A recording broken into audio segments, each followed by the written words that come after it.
How to remove multiple Snapchat friends at once.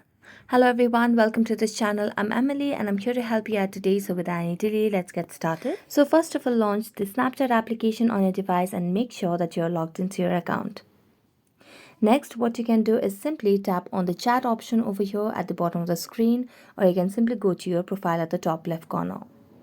Then scroll down and tap on My Friends. So here you can see all the friends that you have on Snapchat. Now, if you want to remove your friends or multiple Snapchat friends at once, you can see there's no option over here to remove them. Either you have to go to individual profile over here and then tap on the three dotted lines and then select on Manage Friendship and Remove Friend. So you have to do this individually to each account. Next, what you can simply do in order to remove multiple Snapchat friends at once is to uninstall or remove the Snapchat account from your profile or from your device and then reinstall, and you'll be able to remove multiple Snapchat friends at once. So thank you so much for watching this video and see you next time.